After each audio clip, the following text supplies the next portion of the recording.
Hello, everyone. Welcome back to Two Voices English. I'm Mia. And I'm Leo. Today, we are talking about something we all need more of: time. Exactly. I feel like I'm always running, Leo. I'm always doing something, but at the end of the day, I look at my list and think, what did I actually do today? That is a very common feeling, Mia. Many people confuse being busy with being productive. You can be busy all day doing small, unimportant things, but that doesn't mean you are managing your time well. I think that's me. I answer emails, I clean my desk, I check my phone, I'm working. But the big projects, they stay exactly where they were in the morning. That's the busy trap. Time management isn't about doing more things, it's about doing the right things. If you spend 3 hours cleaning your desk but forget to study for your English exam, you weren't productive, you were just avoiding the hard work. That hits home. It's like I'm afraid of the big tasks, so I do 10 small tasks to feel better. Why do we do that? It's a psychological trick. Our brains love quick wins. When you cross a small item off your to-do list, you get a little hit of dopamine. It feels good, but that feeling is temporary because the big, stressful task is still there waiting for you. So, the first step to better time management is actually mindset? Definitely. You have to stop saying, I don't have time, and start saying, it is not a priority. Think about it. If I told you I'd give you $1 million to finish a project today, would you find the time? Of course, I'd find it in a heartbeat.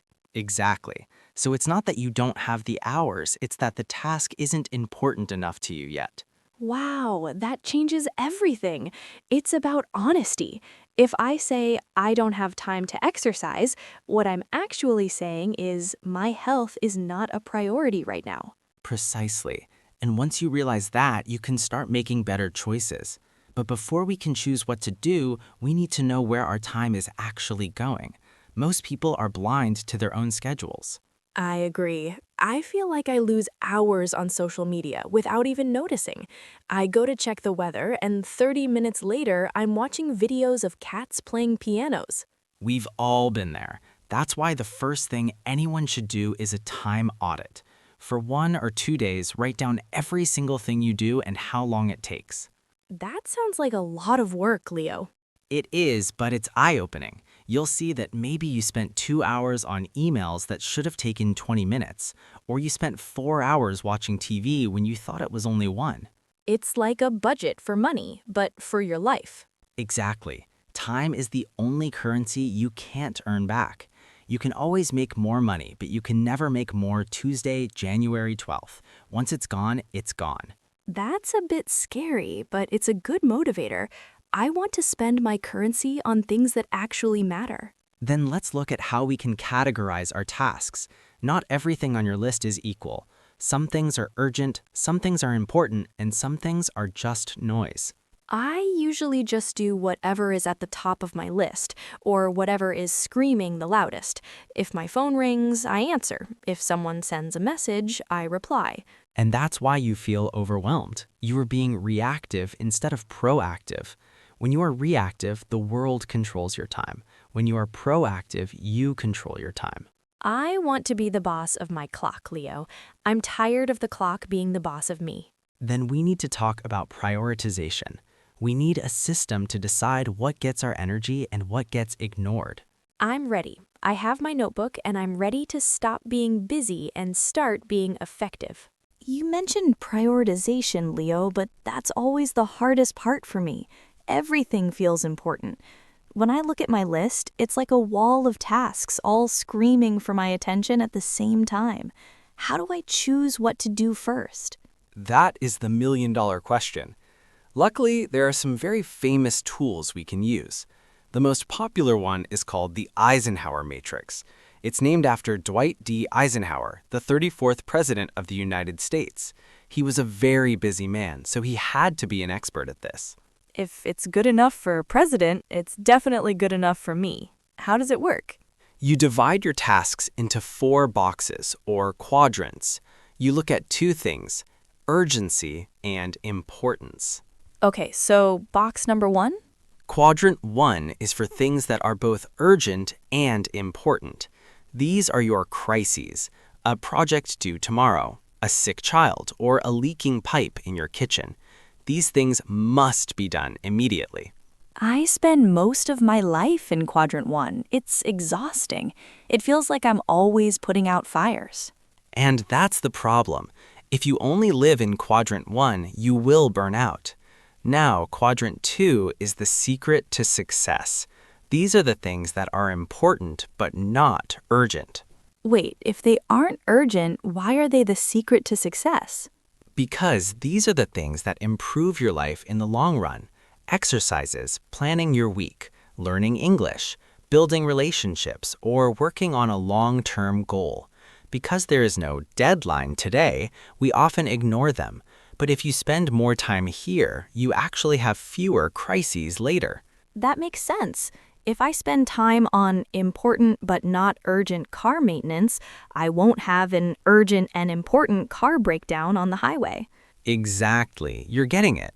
Then we have quadrant 3, urgent but not important. This is the most dangerous box Why dangerous? because it tricks you. These are things like most phone notifications, some emails, or a coworker asking for a small favor that doesn't actually matter to your goals. It feels urgent because of the noise, but it's not important. You should try to delegate these tasks or just say no. I am terrible at saying no. I always feel like I have to help everyone. Learning to say no is the ultimate time management skill, Mia.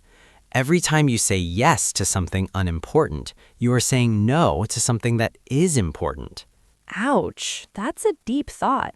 And what about the last box? Quadrant 4, not urgent and not important. These are time wasters. Mindless scrolling on social media, watching TV shows you don't even like, or gossiping. You should try to eliminate these as much as possible. So the goal is to live in quadrant 2. Precisely. But there's another rule that helps with this, called the 80-20 rule, or the Pareto principle. I've heard of that. Something about 80% of results coming from 20% of efforts? You got it. In almost everything, a small number of actions produce the most significant results.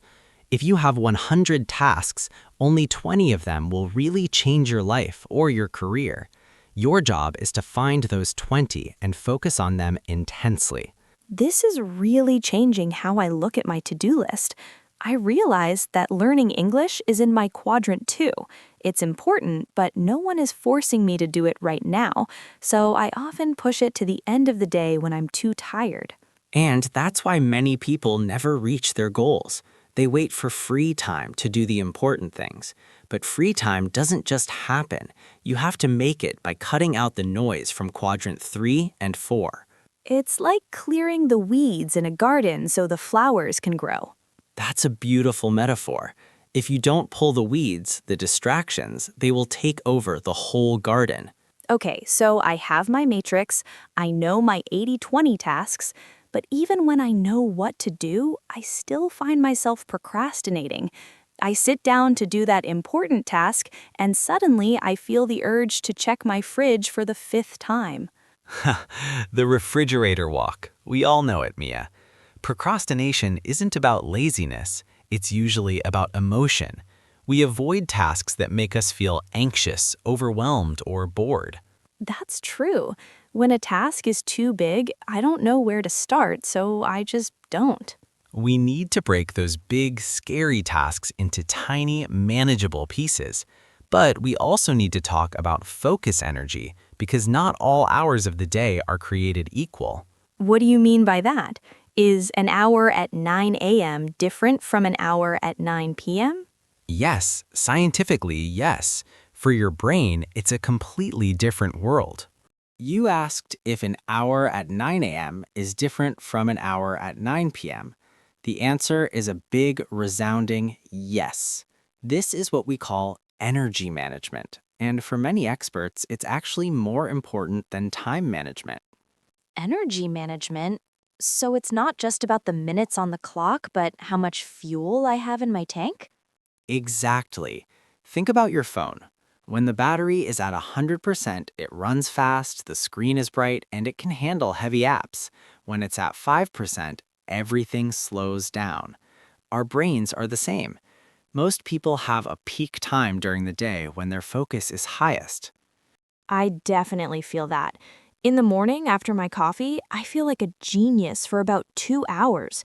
But after lunch, around 3 p.m., oh man, I just want to curl up under my desk and take a nap.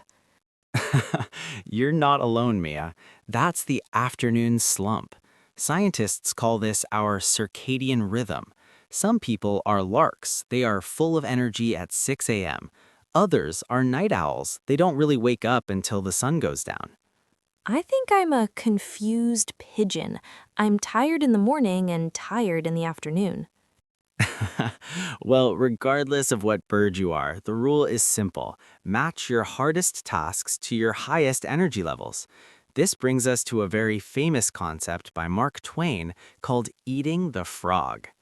Eating a frog? That sounds disgusting, Leo. Why would I do that? It's a metaphor. Mark Twain once said that if you eat a live frog first thing in the morning, nothing worse will happen to you for the rest of the day. In time management, the frog is that one big, important, stressful task that you really don't want to do. So if I have to write a difficult report and also check my easy emails, I should do the report first? Exactly. Most people do the opposite. They save the hard task for later because they want to warm up with easy things. But by the time they get to the hard task, their brain energy is gone. They're tired, frustrated, and they end up pushing the task to the next day.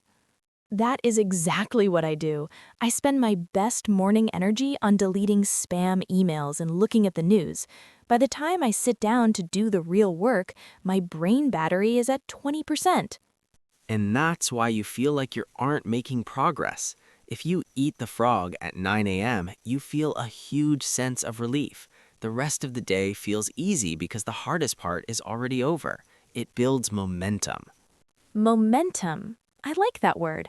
It's like a ball rolling down a hill. Once you start, it's easier to keep going. Precisely, but there's another layer to this. We also need to talk about deep work versus shallow work. This is a concept from a professor named Cal Newport.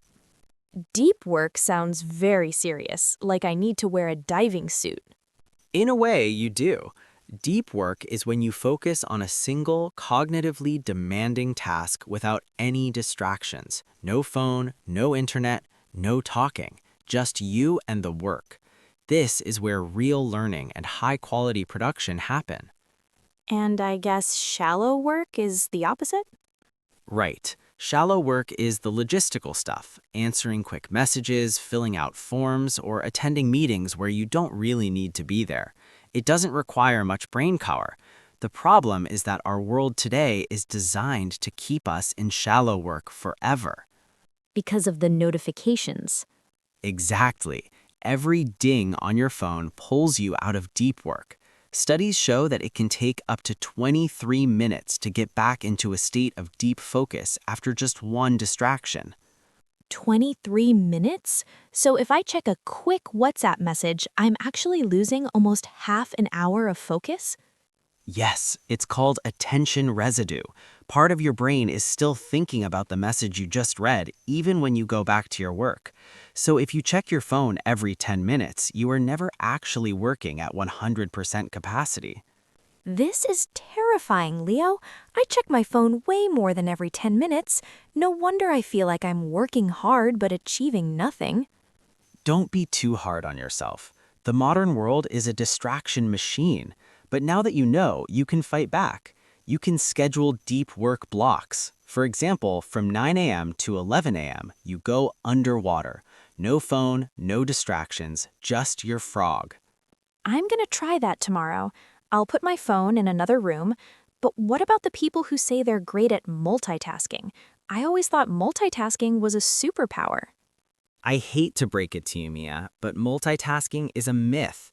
Our brains literally cannot do two things that require focus at the same time. What we are actually doing is task switching. We are jumping back and forth very fast. Like a ping pong ball. Exactly. And every time the ball jumps, it loses a bit of energy. Multitasking actually makes you slower and increases your mistakes by 40%. It makes you feel busy, but it makes you less intelligent. So, if I'm listening to a podcast while trying to write an essay, I'm doing both badly? Well, if the podcast is just background music, maybe it's okay. But if you are trying to understand the words while writing your own words, yes, you are hurting your performance. It's much better to give 100% to one thing, finish it, and then give 100% to the next. Single tasking sounds much more peaceful, but how do we stay focused for that long? My brain starts to wander after 20 minutes. That's perfectly normal. We aren't robots. We need to work with our biology, not against it. And that is why we need to talk about specific techniques to manage our focus sessions. I've heard of something involving a tomato. Is that a focus technique? Yes, the famous Pomodoro. Let's look at how a simple kitchen timer can become your best friend. Okay, Leo, you mentioned a tomato. I'm hungry, but I don't see how a vegetable, or is it a fruit, helps me manage my time. It's actually a fruit, but that's a debate for another day. The Pomodoro technique was invented by a student named Francesco Cirillo. He used a kitchen timer shaped like a tomato, Pomodoro in Italian, to track his work. The concept is incredibly simple but powerful. You work for 25 minutes, then take a 5-minute break. Only 25 minutes? That seems very short. I usually try to work for 3 hours straight. But do you actually work for those 3 hours, Mia? Or do you work for 20 minutes, check your phone for 10, stare at the wall for 5, and get tired after an hour? You're right. My 3 hours of work is usually just 90 minutes of actual focus mixed with a lot of daydreaming. Exactly. The Pomodoro technique works because it creates a sense of urgency. You know you only have 25 minutes, so your brain thinks, I have to move fast. It's a sprint, not a marathon. And the 5-minute break is non-negotiable. You must stand up, stretch, or drink water. You need to let your brain breathe. And what happens after the 25 minutes? After 4 Pomodoros, that's about 2 hours of work, you take a longer break, maybe 20 or 30 minutes. This prevents the burnout we talked about earlier. It keeps your brain battery charged throughout the whole day instead of crashing in the afternoon. I like that. It feels like a game. Can I finish this email before the tomato rings? Precisely. And there's a scientific reason why this works, called Parkinson's law. Have you heard of it? No. Is he another guy with a kitchen timer? Not exactly. Cyril Northcote Parkinson was an author who noticed something interesting. Work expands to fill the time available for its completion. Work expands. What does that mean in normal English, Leo? It means that if you give yourself an entire day to clean your room, it will take the whole day. You'll move slowly, you'll look at old photos, you'll take breaks. But if I tell you that a guest is arriving in 30 minutes, you will clean that room in 29 minutes. Oh, I know that feeling. I am never more productive than the 30 minutes before someone visits my house. That is Parkinson's law in action. When we have a lot of time, we waste it. When we have a tight deadline, we focus. By using Pomodoros or setting fake deadlines for yourself, you force your brain to be efficient. So instead of saying, I'll work on this today, I should say, I'll finish this in 2 Pomodoros. Exactly. Give your tasks a home in your schedule. If you don't give a task a specific time limit, it will steal your whole day like a thief. I'm definitely a victim of that time thief. But Leo, what about all those small things, like checking Slack, answering 3 different emails, or making a quick phone call? If I do a Pomodoro for every tiny thing, I'll have 1,000 tomatoes. That's where batching comes in. This is one of my favorite productivity secrets. Batching means grouping similar tasks together and doing them all at once. Like doing all my laundry on Sunday instead of washing 1 sock every day. Perfect example. In work, don't answer emails as they arrived. That kills your focus. Instead, batch them. Decide that you will check emails only 3 times a day, 9 a.m., 1 p.m., and 4 p.m. I see. I can batch my phone calls, batch my administrative work, and even batch my grocery shopping. It saves the mental energy of switching between different types of thinking. You hit the nail on the head. Switching from a creative task like writing to a logical task like checking a budget is very expensive for your brain. It's like a car engine that you have to turn off and restart every time you change direction.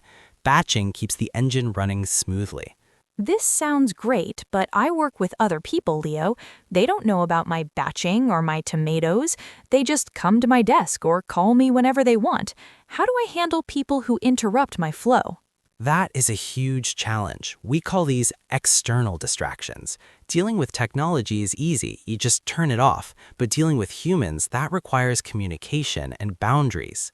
I'm scared to be rude. I don't want to say, "Go away, I'm eating a frog." You don't have to be rude, you just have to be clear. You can use visual signals. Some people put on big headphones. That's a universal sign for "I'm busy, please don't talk to me." Or you can simply say, "I'm in the middle of a focus session right now. Can we talk at 2 p.m.?" Can we talk at 2 p.m.? I like that. It's not a no, it's a later. Exactly. You are protecting your time, but you're still being helpful. Most people will respect that because they also wish they had more focus. I hope so. But honestly, Leo, my biggest interrupter isn't my coworker or my boss. It's this little device in my pocket. My smartphone is like a magnet for my eyes. Even when it's silent, I feel like it's calling my name. Ah, the digital slot machine. We need to talk about the psychology of our phones because they're designed to be addictive. If we don't manage our digital environment, all these techniques, the Pomodoro, the Matrix, the batching, will fail. Okay, let's go there. I'm ready to face my digital demons. Leo, we left off talking about the digital slot machine in my pocket. I'll be honest, sometimes I feel like my phone is an extra part of my body. I pick it up even when I don't have a notification. It's a reflex. It's a very powerful reflex, Mia.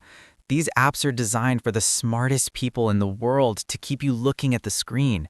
Every like, every comment, and every infinite scroll gives you a tiny hit of dopamine. But if you want to master your time, you must master your environment. So, what's the first step? Do I have to throw my phone in the ocean? Not quite, but you should try digital minimalism. Start by turning off all non-human notifications. You don't need to know that a random person liked a photo or that a game has a new update. If it's not a message from a real person that needs a reply, you don't need a ding for it. I did that once and I felt so much more peaceful. But then I felt FOMO, the fear of missing out. I felt like the world was moving and I was standing still. That's a common feeling, but instead of FOMO, try to embrace JOMO, the joy of missing out, the joy of knowing that you are focusing on your own life instead of watching other people live theirs. Another great trick is to keep your phone in a different room while you work or sleep. If you have to stand up and walk to another room to check Instagram, you probably won't do it as often. Out of sight, out of mind. It sounds simple, but it's so effective. I notice that when my phone is on my desk, even if it's face down, I'm thinking about it. Exactly. Even its presence reduces your cognitive capacity. Now let's talk about how to end the day. This is what I call the shutdown ritual. Most people finish work and just collapse on the sofa, but the most successful people plan their tomorrow today. Why today? Why not just plan it tomorrow morning while I drink my coffee? Because of decision fatigue. Every choice you make uses up energy. If you start your morning by deciding what to do, you are already wasting your best brain fuel. If you decide the night before, you can wake up and go straight to the frog. You don't have to think, you just execute. I see. So tonight I should write down my 3 most important tasks for tomorrow. Only 3. Don't write a list of 20 things. If everything is a priority, nothing is a priority. Choose your 1 big frog and 2 smaller tadpoles. That's it. If you finish those 3, you've had a successful day.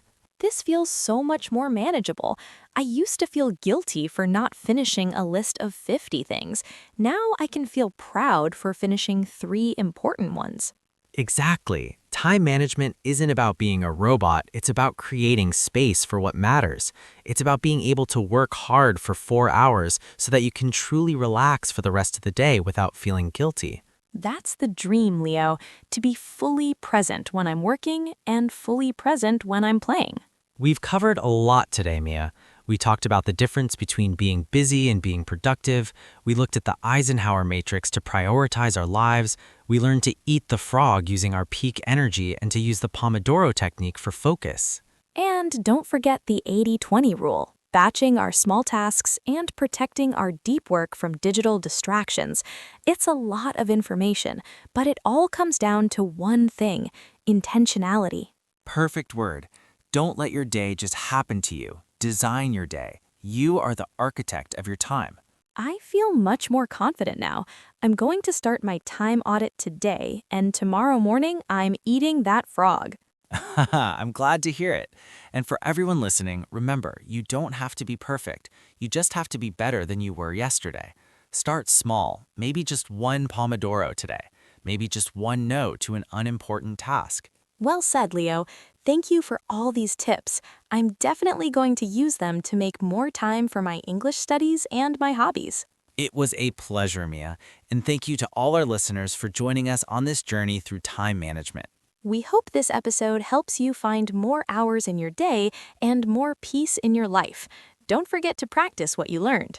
Until next time, I'm Leo. And I'm Mia. This was Two Voices English Podcast. Happy planning, everyone.